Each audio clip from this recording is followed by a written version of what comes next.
এই sense, to enhance the sense that whatever we do, Allah is watching me.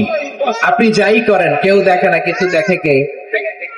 শুরুতে একটু জিজ্ঞেস করেছিলাম যে কেউ যেটা দেখে না সেটা দেখেন কে? কেউ যেটা শোনে না সেটা শোনেন কে? এর নাম হচ্ছে লাআল্লাকুম তাত্তাকুন, যাতে করে তোমরা আল্লাহ সচেতন হতে পারো, আল্লাহ ভীরু হতে পারো। দুনিয়ার কেউ দেখে না, কিন্তু আল্লাহ দেখে। এটাই রোজার মূল শিক্ষা। আমার প্রিয় ভাইরা, আপনি লুকিয়ে লুকিয়ে ঘরের ভেতরে অন্যায় করেছেন, পাপ করেছেন, আপনার বাবা দেখে নাই, মা দেখে নাই, স্ত্রী দেখে নাই, কিন্তু দেখেছে কে? আল্লাহর চোখ ফাঁকি দেয়া যায়? আচ্ছা, বুঝে থাকলে বলেন তো, সিসি ক্যামেরার চোখ ফাঁকি দেয়া যায় কি যায় না? পুলিশের চোখ, র্যাবের চোখ, বিমানবন্দরে কাস্টমস অফিসারের চোখ, কিন্তু আমার আল্লাহর চোখ? সবাই বলেন, আল্লাহর চোখ ফাঁকি দেয়া যায়? এই সেন্সটা নিয়ে আসা নিজের মধ্যে, আমি whatever I do, Allah is watching me, যাই করি আল্লাহ দেখে। লাআল্লাকুম তাত্তাকুন।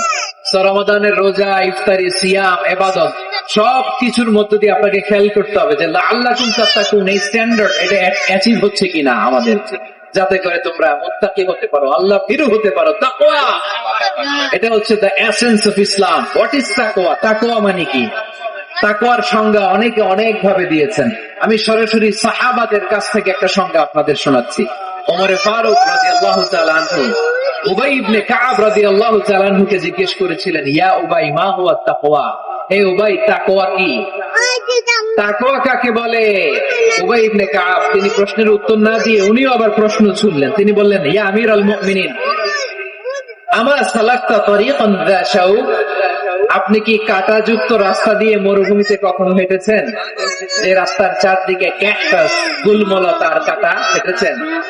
ওমর ফারুক বললেন, নাম, হেঁটেছি। বালা, হেঁটেছি। কাইফা আমিলতা, কিভাবে হেঁটেছেন? ওমর ফারুক বললেন, শাম্মারতু ওয়াজতাহাতু, আমি আমার জামা, জুব্বা, চাদর আঁটো-শাটো করে গায়ের সাথে এমন ভাবে মিলিয়ে রেখেছি, এমন সাবধানে হেঁটেছি যাতে করে মরুভূমির ক্যাকটাসের গুলমলতার কাঁটা আমার গায়ে দিতে না যায়। উবাই ইবনে কাব বললেন, ফাযালিকা হুয়া তাকওয়া। আরে তাহলে আপনি তো ঠিকই জানেন তাকওয়া মানে কি, এটাই তো তাকওয়া। ওই রাস্তা দিয়ে যেভাবে হেঁটেছে, তো পুরো দুনিয়ার জিন্দেগিটা এইভাবে সাবধানে চলার নামই হচ্ছে তাকওয়া। বিল্লাহ বলো ঠিক কিনা? এই দুনিয়াতে পাপ পঙ্কিলতা থাকবে, শয়তানির হাতছানি থাকবে, অপরাধ প্রবণতা থাকবে, নফসের খায়েশ থাকবে, অন্যায়ের হাতছানি থাকবে। সব কিছুকে দলে মুচড়ে পেছনে ফেলে সাবধান হয়ে এই দুনিয়ার সিরাতুল মুস্তাকিমের পথে চলতে হবে। যে রাস্তা শুরু হয়েছে দুনিয়াতে, শেষ হয়ে গিয়েছে আল্লাহর জান্নাতের ভেতরে। চিল্লায় বলেন ঠিক কিনা? আমার প্রিয় চাঁপাইনবাবগঞ্জের ভাইয়েরা, এটার নামই তাকওয়া। উবাই ইবনে কাব বললেন, ও আমিরুল মুমিনিন, ওই কাঁটাযুক্ত গুলমলতার রাস্তার মধ্যে ঠিক যেমনি সাবধান হয়ে আপনি হেঁটেছেন, এই দুনিয়ার বুকে সাবধান হয়ে চলার নাম হলো তাকওয়া। সুবহানাল্লাহ।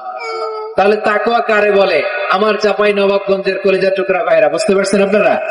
হ্যাঁ, তাকওয়ার শুধু দুইটা নমুনা আপনাদের সামনে পেশ করবো, আপনাদের ক্লিয়ার হয়ে যাবে। একটা নমুনা তো দিলাম, আরেকটা নমুনা, সেটাও ওমর ফারুক রাদিয়াল্লাহু তাআলা আনহুর জীবনী থেকে। উনি ছিলেন ন্যায়পরায়ণ শাসক। রাত্রিবেলা প্রজাদের কি হাল হাকিকত, কি অবস্থা, ঘুরে ঘুরে প্যাট্রোলিং করতেন পুলিশের মতো। তো সারা রাত প্যাট্রোলিং করে সারা রাত তিনি ঘুরেছেন কার কি অবস্থা দেখে। শেষ রাতে তিনি ফিরে আসতেছেন। তিনি থাকতেন, সহিহ বুখারীতে এসেছে, কানা ইয়াসকুনু ফি আওয়ালিল মদিনা, মদিনার উঁচু এলাকায় থাকতেন। তো ফিরে আসার সময় উনি একটা প্রাচীর বেষ্টিত ঘরের পাশে দুইজন নারীর কথোপকথন শুনতে পেলেন। কয়জন নারী? দেখি আপনাদের মনোযোগ আছে কিনা, বলেন কয়জন নারী? একজন বৃদ্ধা, একজন যুবতী। উনি কান লাগিয়ে শুনতে পাচ্ছেন। বৃদ্ধা মা, ওমর ফারুক কাউকে দেখতে পাচ্ছেন না।